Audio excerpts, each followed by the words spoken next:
Queridos e amados irmãos e irmãs, bom estarmos aqui juntos, formando a família de São Miguel Arcanjo, nessa tarde bonita e abençoada que Deus nos concede, celebrando a primeira sexta-feira do mês de maio, mês de Nossa Senhora, onde com muito carinho nos recordamos de nossa querida Mãe Maria Santíssima, a alegria de rezarmos ainda com mais fé, com mais devoção, o nosso Santo Terço, nos debruçando diante da Mãe, pedindo dela as graças, as bênçãos, a intercessão, a luz da grande celebração do próximo domingo, Dia das Mães, desde já parabenizando e rezando pelas nossas mães, e como alguém nos recordava há pouco, rezando pelas madrinhas que fazem também aí essa função de mãe no nosso dia a dia, rezando com muito carinho pelos seus afilhados, afilhadas, que Deus abençoe a todos.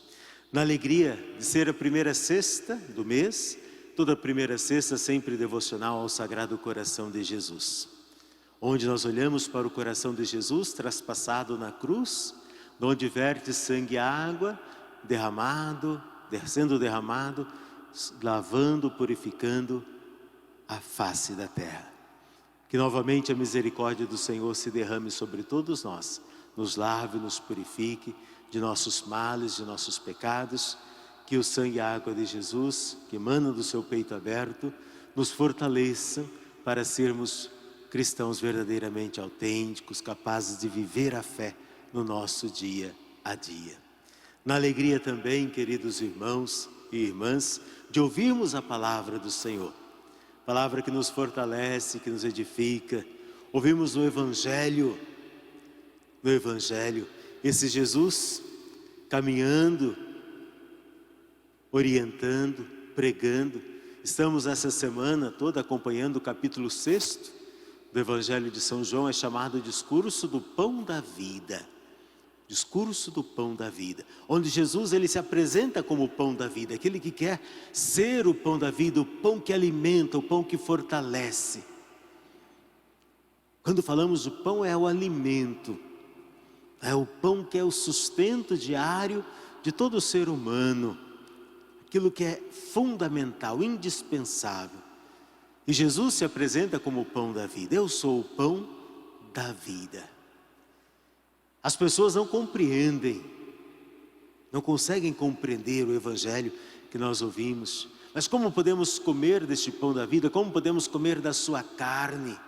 Como podemos beber do seu sangue? Claro, ainda não haviam compreendido a dimensão daquilo que ele iria instituir posteriormente, o grande sacramento da Eucaristia, onde ele daria o seu corpo, o seu sangue, como verdadeiro alimento, verdadeira bebida para nós, para o nosso dia a dia, para a nossa força.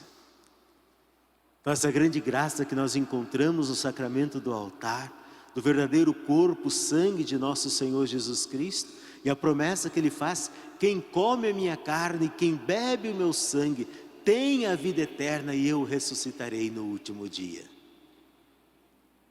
Quem come a minha carne, bebe o meu sangue, tem a vida eterna e eu ressuscitarei no último dia.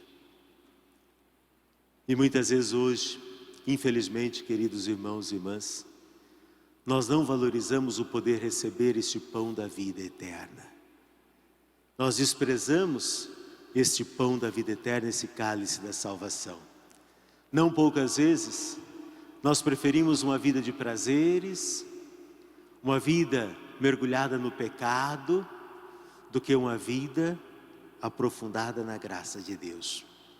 Prefiro viver sem a Eucaristia, mas viver a minha vida de prazeres no mundo, do que ter uma vida de santidade e poder participar da Eucaristia.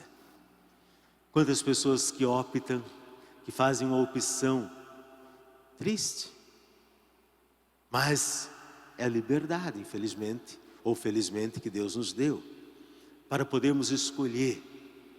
Agora, claro, toda escolha traz consigo as suas consequências, e ele diz: aquele que come a minha carne, aquele que bebe o meu sangue, tem a vida eterna, e eu ressuscitarei no último dia.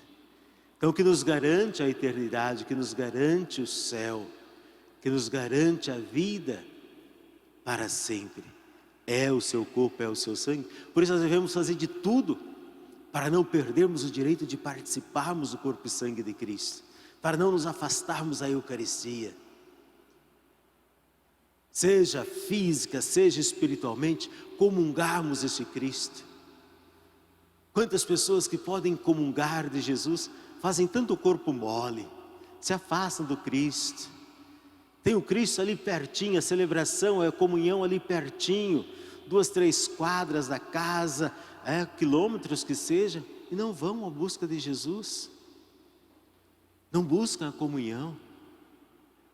Pessoas às vezes que são sedentas de Jesus e que não têm ocasião, condições, porque estão presas numa cama, num leito, presas numa cadeira de rodas, presas nas distâncias, lá onde a Eucaristia não chega. Então vamos aprender nós a valorizarmos mais a Eucaristia, porque é este pão que verdadeiramente nos dá a vida eterna. Os discípulos conheceram este pão, aprenderam a valorizar este pão eterno e abraçaram realmente este pão eterno. Na primeira leitura ouvimos ali Saulo perseguindo o caminho. Bonito quando aparece essa expressão.